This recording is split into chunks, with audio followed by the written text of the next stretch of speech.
Salutations, my Fallout lovers. Welcome to Daily Dose of Reddit. This is your host, Zach, and today's subreddit is r/TalesFromTheLaw. Alright guys, first up we have another story from a Brazilian court clerk, so wow, and it's called, "The Expert Doesn't Back My Every Claim?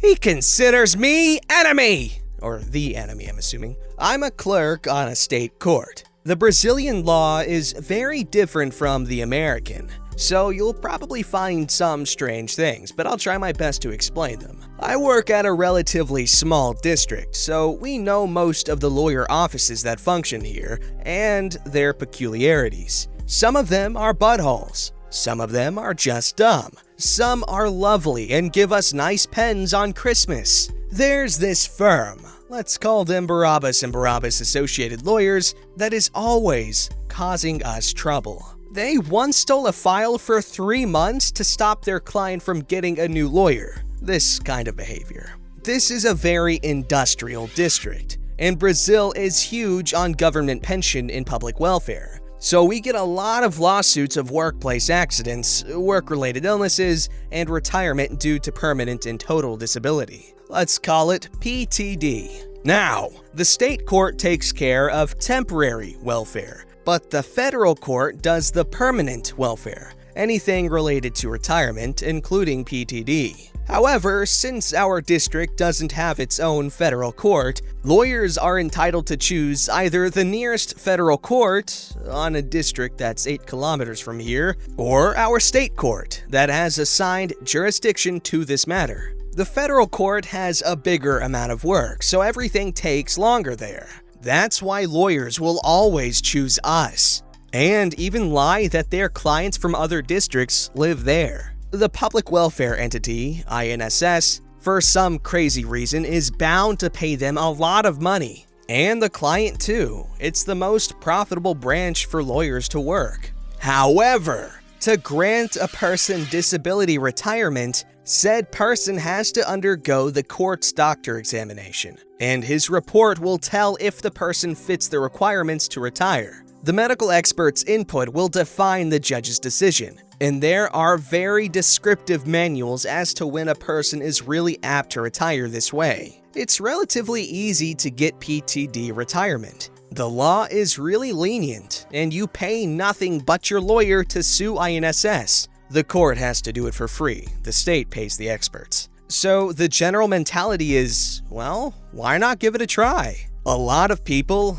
and mainly a lot of shady lawyers, will start a lawsuit due to a very silly illness. Like, we get it, Jose, you screwed up your knee from carrying boxes. You can still work, just not carrying boxes. You're not entitled to just completely stop working at 40 and just stay home all day forever, reaping public money. In theory, the law requires that employers reuse the worker for another function that won't trigger his minor illness in these cases, but I don't see that happening. Anyway, we have only 2 doctors on our court, and one of them is really unreliable. The other, Dr. W, is completely fine. But now, Dr. W is being sued by Barabbas and Barabbas Associated Lawyers for antagonizing them. Judges, court experts, and other court-related workers are considered a neutral, impartial party, unless in a few cases, if one of the lawsuit parties is a relative, a friend, or an enemy. On these cases, you have to declare suspicion and back down from said lawsuit. Another judge, expert, etc. will replace you. Barabbas claims that a lot of his clients are unfairly being considered apt to work instead of apt to retire, because Dr. W considers Barabbas an enemy. He says Dr. W can't examine his clients because he'll make unfair and partial conclusions. Dr. W doesn't live in this district. He just comes here like once a month. And he doesn't even see lawyers on his way to his office. His reports are very good and detailed, so much better than our other experts. The reason why a lot of Barabbas' clients aren't apt to retire is because they aren't gravely ill. And my coworkers and I are all pretty sure that Barabbas knows that very well. Lawyers are largely instructed about what can and what cannot be considered a PTD. But Barabbas recklessly sues INSS anyway, because it's for free and, no matter the outcome, the client has to pay him. What happens now? Dr. W has to face a completely unfair lawsuit, and all of Barabbas' clients will be put on hold, since the unreliable expert takes forever to examine people and write each report. Literally over a year. Some of them have serious issues, and the judgment of their lawsuit will be postponed. Maybe Dr. W will be so tired of this crap that he won't work for our court anymore. All because Barabbas and Barabbas associated lawyers are both delirious and shameless. Okay, yeah, that sounds annoying and all, but Barabbas and Barabbas associated lawyers, that is such a cool name to have chosen. Now I want to go to a seafood restaurant and like drink margaritas, even though I hate the taste of alcohol. I'm sorry, that was like completely unrelated. So I'll say this. While I am unfamiliar with Brazilian law, I am very familiar with bird law. Pretty sure I've used that joke before, but it's always sunny. Alright, here we have another story from user Polonium Poisoning called, "It's Not You, It's the Establishment." I'm a civil court clerk in Brazil. Incidentally, user Deprox is my husband and coworker. My job is to take care of lawsuits, resolve lawyers' doubts, and explain to the general public that their lawsuit isn't the only one in the world, and everything takes time to be solved. I agree that it usually takes too much time, but a very small part of it is in my hands. Since 2013, every lawsuit that comes to us is 100% digital, and it's a big help for everyone involved. But obviously, older stuff is still on paper, and except for a few important and long ones still running, they will remain on paper. People have a lot of trouble understanding that our time and resources are limited, so we can't scan their parents' divorce that happened in '76. And they're gonna have to wait until an outsourced company retrieves the dusty file from the state archive in another city. I don't have a password for that to give to you. And no, you can't drive 3 hours to said city and ask personally for it. We have protocol, and old stuff usually takes up to 2 months to be found, since there are no digital records of them. In Brazil, Social Security is huge, and you are forced to contribute with 11% of your monthly income for a common fund. And employers pay even more for each worker. This fund covers paid leaves for reasons of workplace accident, work-related illness, maternity leave, etc. It's the same fund that pays pensions to the retired, be it for reasons of old age, time of contribution, or disablement. Turns out, the agency in charge of deciding if you're eligible to benefit from any of those pensions declines a lot of requests, so people turn to lawsuits to get their alleged rights. Some requests are legit, but there's a lot of bad faith too. Like the time a guy wanted to get paid leave due to a workplace injury he got playing football. He was a truck driver, and it was his day off. My judicial district is known for having a lot of people benefiting from Social Security, since there are a lot of factories and underemployment. So people are often disabled with tendinitis, rotator cuff syndrome, etc. Also, the system is super bureaucratic, so if, for instance, you once had a lawsuit requesting a paid leave due to work-related illness and the Social Security agent stops paying you, it's temporary, but you're still ill, you usually cannot ask for it to be re-established in the same lawsuit, and have to sue the Social Security agency again. Here comes a lawyer. He had a hint of madness in his eye. Nothing like Dr. Drama or the Centaur Associate, but it looks like you'll give me some trouble. The characters are Dr. Slightly Crazy, myself, a female clerk, the youngest in my court, and the Social Security Agency. Hi, I really need this lawsuit today. I came all the way from city that's a 25-minute drive from here. I get that a lot. I live 30 minutes from work in another city, so I'm quite unimpressed. I checked his lawsuit number, and it was archived. I informed him of that. But how? I sent a petition last week. Yeah, sir. The judge determined to send it back to the archive because there's nothing else to do. How is there nothing else to do?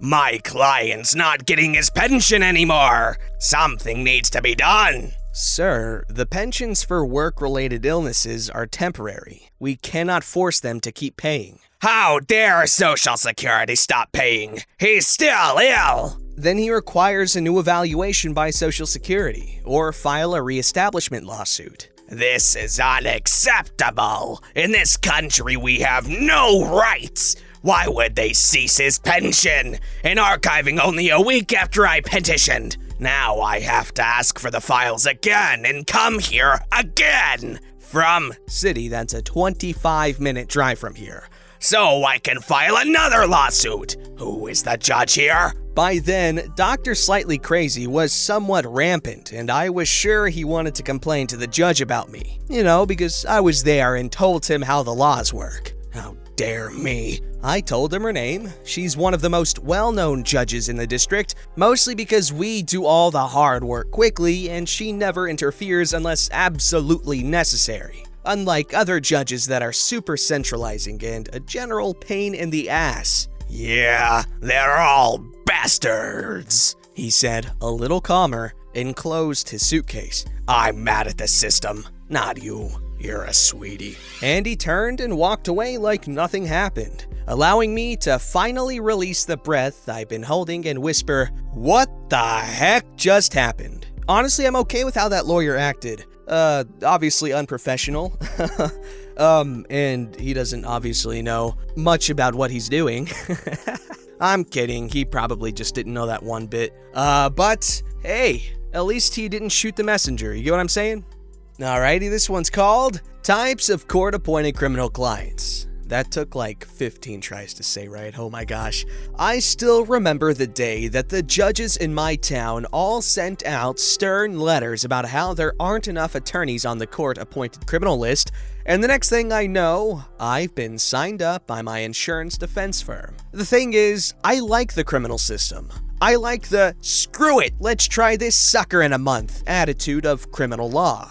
I like the lack of endless discovery disputes. The biggest problem is, of course, the clients. Keep in mind, this is court-appointed work. These people are my clients because they are indignant and could not afford anyone else. OJ had a 15-man defense team that focused solely on his case for years before trial. OJ could pay for it. These people can't. That means they can't leave me, and I can't leave them. Once you're appointed, you can only back out under a narrow set of circumstances, and just generally, being a pain in the ass isn't one of them. I've had a few nice criminal clients, however, even the nice ones have their problems. In my humble opinion, every criminal court-appointed client you get is a mix of at least one of the following people. Or sometimes it's just an undiluted type of the following.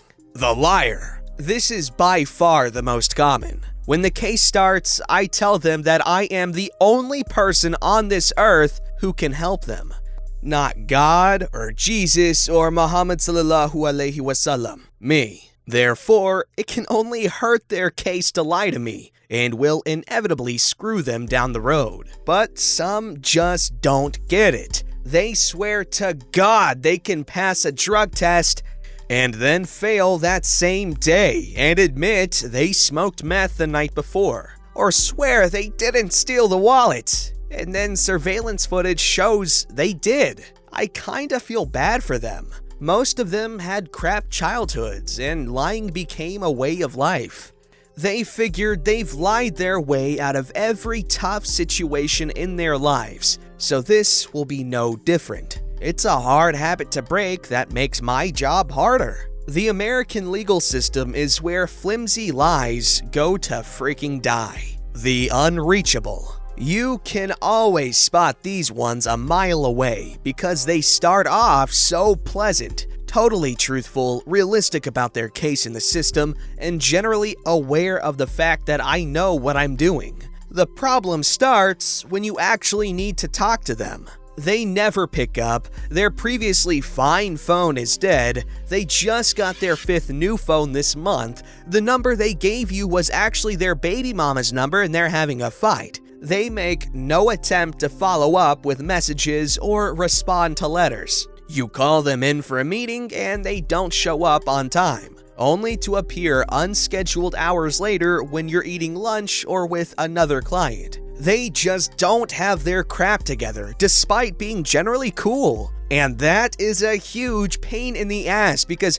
all legal proceedings are really collaborative ventures with counsel and client. The clinger. I take a don't call me, I'll call you approach to this crap. I do this because practicing law is just the biggest hurry up and wait game ever. Massive swaths of time can go by where nothing happens. Criminal work is typically faster due to constitutional protections, but there are still a lot of days that go by with minimal action. The clingers don't get this though. They call you constantly, and while I don't have a problem easing a worried mind, I am also very busy with other files. You get up to use the bathroom and BAM! 5 missed calls. They have their mom call you. They show up at your office randomly just to talk. And the answer is always the same. They just don't accept it. I made a rule that I will only answer calls from appoints on Wednesdays and Fridays. Those are the only days. The nitpicker! My personal least favorite. Let's get this out of the way now. This guy did it. There's a mountain of evidence against him. He consented to a search of his vehicle, which turned up 100 grams of heroin, 9 stolen TVs, and his stash of horrible kid diddler video. However, the nitpicker thinks there is an easy way out of this because the cop had made a super minor inconsistent statement that the nitpicker calls lies. At that hearing, the cop said he was standing 20 feet back, but in his report, he said 15! Or my personal favorite, that witness said my shirt was red when it was maroon.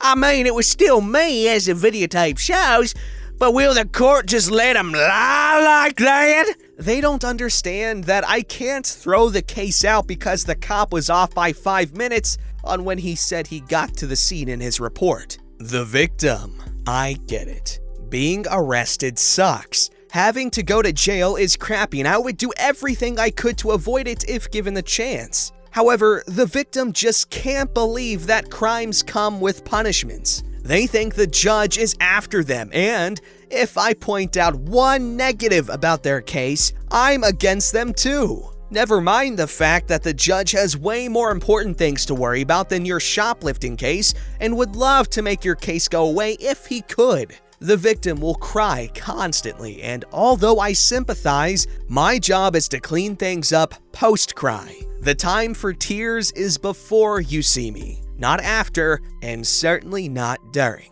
The burnout. This dude has absolutely fried his brain with drugs. He has no teeth and hasn't bathed in months. It takes him forever to do anything, but not because he's thoughtful. He's more like a guy taking every movement slow because speeding up could cause him to unleash the diarrhea he's holding in. Unsurprisingly, communication is an issue. At best, he mumbles some words about where he is. At worst, he just stares off into the distance and drools. You could rifle a baseball at his face and he would raise his hands up to stop it 2 hours after it collided with his nose. He's so unresponsive to stimuli that you could almost believe you can use it as a defense. No jury can reasonably believe that this dude kicked in a door with a gun when he looks like tying his own shoes successfully is playing from the back trees. Have any of you guys had to use a court-appointed lawyer? If so, why, and how was that experience? And if you've ever had both a court-appointed lawyer and at one time a paid-for lawyer, what were the experiences like compared to each other? And would you consider a court-appointed lawyer, court-appointed lawyer, would you consider that to be inferior? Don't forget to like, subscribe, and hit that bell to never miss an episode.